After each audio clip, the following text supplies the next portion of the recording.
이달 초에 우리 여선이 북한에 납포됐다가 2시간여 만에 풀려난 사실이 뒤늦게 알려졌습니다. 해경은 어선이 납포된 해역의 경비를 강화했습니다. 정선 하이원 스키장 등 도내 주요 스키장이 개장했습니다. 운영을 중단했던 태백 오투 스키장도 다음 달 7일 5년 만에 문을 엽니다. 부모들이 함께 아이들을 돌보는 공동 육아 나눔터가 강릉 지역에 처음 문을 열었습니다. 육아의 대안이 될 수 있을지 주목됩니다. 겨울철 별미인 도루묵이 동해안에서 많이 잡히고 있습니다. 속초에서는 도루묵 축제가 열려 알이 꽉 찬 도루묵 요리를 맛볼 수 있습니다. 시청자 여러분 안녕하십니까? 뉴스데스크 강원입니다. 동해 북방의 조업 자제 해역에서 홍게를 잡던 우리 어선이 북한에 납포됐다 2시간 만에 풀려난 사실이 뒤늦게 알려졌습니다. 해양경찰은 어선이 납포된 수역의 경비를 강화했습니다. 유인호 기자가 보도합니다. 경북 후포선적의 84톤급 통발어선 S호가 북한에 납포된 건 지난 3일 오후 5시 45분입니다. 총기로 무장한 북한군 7, 8명이 고무보트로 접근해 승선한 뒤 선장을 제외한 선원 10명을 선실에 격리시켰습니다. 이후 북한군은 선장을 시켜 북한 쪽으로 2시간가량 배를 끌고 가다가 상급자로 보이는 북한군 1명이 추가로 승선한 뒤에 S호를 풀어줬습니다. 추가로 승선한 북한 군인이 남북 화해 관계를 말하면서 돌려보냈다고 선장은 진술했습니다. 선원들은 다 나머지 그 선실에 이제 격리됐고 그 외에 선장 지수되면 폭언이라든지 폭행, 그 위협적인 그런 행동은 전혀 없었던 것으로 진술하고 있습니다. 동해지방해양경찰청은 6일이 지난 뒤에 신고가 이루어져 사태 파악이 늦었다며 위성 항법 장치를 조사한 결과 SO가 우리 해역에서 납포된 게 확인됐다고 밝혔습니다. 정부는 이에 따라 북한의 유감을 표명하고 재발 방지를 촉구할 예정입니다. 해양경찰은 같은 해역에서 지난 15일에도 북한 경비정이 우리 여선의 조업을 저지하는 일이 발생하자 경비함정을 상시 배치하고 항공순찰을 주 3회로 강화했습니다. 문제가 된 해역은 한국과 북한, 일본의 배타적 경제 수역이 겹치는 경계 미획정 구역으로 최근 들어 북한 어선의 진출이 잦아졌다고 해경은 설명했습니다. MBC 뉴스 유인호입니다. 갑자기 찾아온 추위에 도내 주요 스키장들이 문을 열고 손님 맞이에 나섰습니다. 운영을 중단했던 태백 오투 스키장도 다음 달 7일 5년 만에 개장합니다. 홍한표 기자의 보도입니다. 가을이 깊어가는 산자락에 새하얀 설원이 드넓게 펼쳐졌습니다. 청명한 하늘 위로 제설기마다 눈보라를 뿌리듯 눈을 만들어냅니다. 형형색색 화려한 옷으로 치장한 스키어들은 고개를 하듯 슬로프를 질주합니다. 슬로프도 좀 길게 탈 수 있고 그리고 썰질도 생각했던 것보다는 훨씬 더 좋은 편이라 가지고요. 타는데 문제 없이 잘 타고 있습니다. 정선 하이원 리조트 스키장과 피닉스 평창 스노우파크, 용평 리조트 스키장이 올겨울 처음 문을 열었습니다.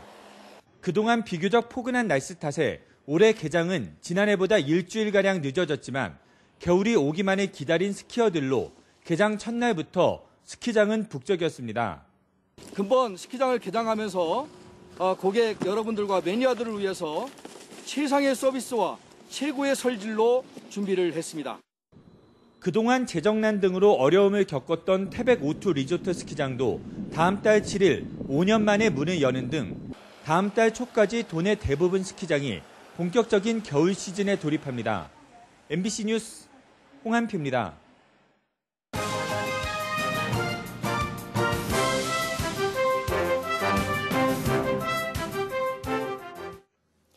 연중보도 우리 아이들 시간입니다. 강릉 지역에 처음으로 공동 육아 나눔터가 문을 열었습니다. 품앗이 개념으로 부모들이 함께 아이들을 돌보는 곳인데 육아의 대안이 될 수 있을지 주목됩니다. 배현환 기자입니다. 장난감과 유아용 책이 가득 들어찬 시설에서 엄마와 아이들이 함께 시간을 보냅니다. 품앗이 개념으로 엄마들이 모여 아이들을 함께 돌보고 평소 궁금했던 육아에 대한 정보도 나눌 수 있습니다. 아이들은 또래 친구들과 어울릴 수 있어 좋습니다. 키즈 카페나 이런 곳만 갔는데 거기에는 또 시간 제한도 있고 또 금전적인 면도 있기 때문에 고민이 많았었는데 여기 와서는 이제 각 나라 친구들도 만날 수 있고 서로 이제 정보도 주고받으면서 맛있는 음식도 서로 나눠 먹을 수 있을 것 같아서 너무 기대되고. 정부와 민간은행, 지자체의 지원으로 문을 연 공동 육아 나눔터는 강릉을 포함해 올해 모두 5곳이 운영을 시작합니다.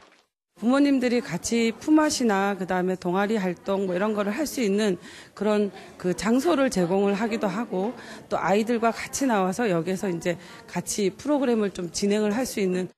2011년부터 동해와 삼척, 정선 등 도내 4곳의 공동 육아 나눔터가 운영되고 있고 내년에 5곳이 추가 설치될 계획입니다. 공동 육아 나눔터가 육아에 어려움을 겪고 있는 가정에 도움이 될 수 있을지 주목되고 있습니다. MBC 뉴스 배현환입니다. 전국에서 많은 관광객들이 영동 지역을 찾고 있지만 지역마다 상권의 희비는 엇갈리고 있습니다. 이 때문에 침체된 상권을 살릴 재생 전략이 필요하다는 지적입니다. 조규환 기자입니다. 강릉 초당 두부마을입니다. 콩을 갈아 동해 바닷물로 응고시킨 두부 요리가 일품입니다.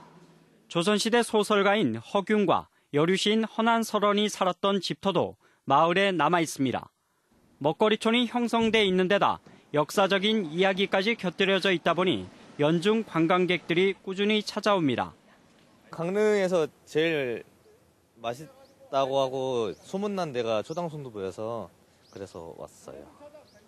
강릉 원주대 손철 교수가 영동 지역 6개 시군의 상권을 분석했는데 강릉에서는 초당 음식촌의 폐업 위험도가 가장 낮았습니다.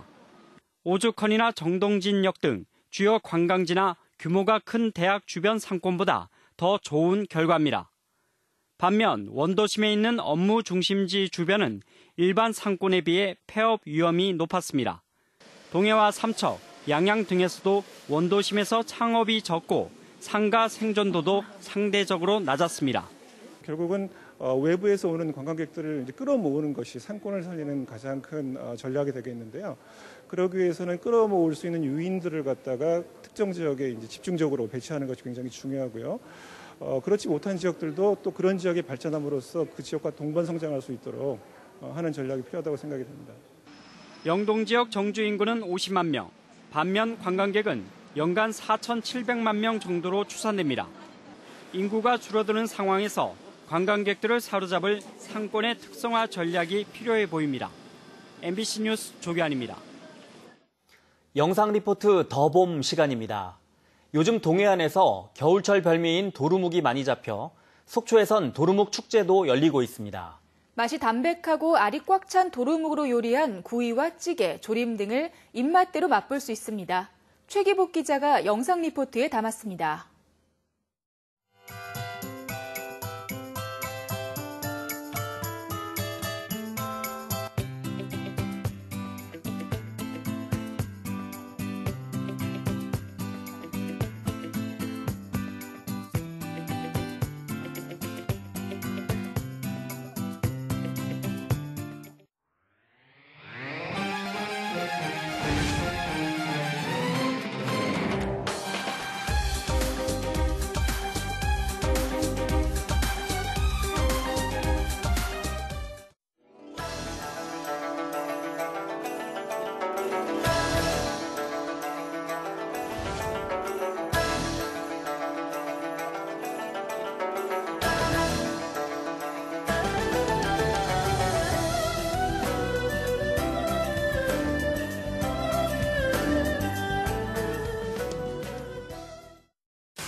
강원도는 환경부와 동서고속철도 전략환경영향평가 재협의에 들어갔다고 밝혔습니다.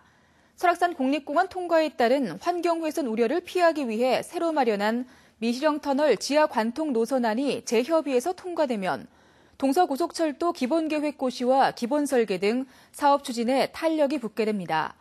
노선이 변경되면 춘천 속초 동서고속철도 사업비는 당초보다 277억 원이 증가한 2조 1272억 원으로 예상됩니다. 채용비리 국정조사 대상에 강원랜드 채용비리 포함 여부를 놓고 여야가 다시 파열음을 내고 있습니다. 자유한국당은 공공부문 채용비리 국정조사 범위를 2015년 이후로 언급하면서 2012년에서 2013년 발생한 강원랜드 채용비리 사건이 대상에서 빠졌다는 해석이 나오고 있습니다. 이에 대해 더불어민주당과 정의당은 강원랜드 채용비리가 포함돼야 한다며 반발하고 있습니다. 강원랜드 채용비리 사건은 자유한국당 권성동, 염동열 의원이 연루됐다는 혐의를 받고 있습니다. 속초시가 영랑호 일대 관광 개발 사업을 추진하자 반대 목소리가 나오고 있습니다. 속초 고성 양양 환경운동연합은 지난해 중단됐던 영랑호 나무다리 설치 계획이 재추진되고 있다며 영랑호를 습지보호구역으로 지정해 개발 사업을 자제해야 한다고 주장했습니다. 환경연합은 지난달 영랑호 생태습지에 조성된 반려견 놀이터도 철제 서식 환경에 나쁜 영향을 줄 수 있다며 위치가 부적절하다고 지적했습니다. 속초시는 나무다리 설치는 아직 구체적인 계획이 수립되지 않았고 반려견 놀이터는 연말까지 시범 운영하고 있다고 밝혔습니다. 강릉시의 태양광 발전 사업 불허가 처분에 불복해 사업자가 제기한 행정소송에서 강릉시가 패소했습니다. 춘천지법 강릉지원 제1행정부는 강릉시가 지난해 주문진읍에 임야에 신청한 태양광 발전시설 허가에 대해 산지 전용 허가를 받아야 하는 곳이라며 불허가 통보를 한 건 타당하지 않다고 판결했습니다. 재판부는 관련법에 따라 해당 단계에서 산지 전용 허가 여부를 판단한 건 강릉시가 재량권을 남용한 거라며 위법하다고 덧붙였습니다. 산업통상자원부는 오늘자로 석탄 최고 판매 가격을 8%, 연탄 최고 판매 가격을 19.6% 인상했습니다. 석탄과 연탄 가격 인상은 화석연료 보조금 폐지 계획에 따라 이루어졌으며 2020년까지 생산 원가 수준으로 판매 가격을 현실화할 계획입니다. 뉴스를 마칩니다. 시청해주신 여러분 고맙습니다.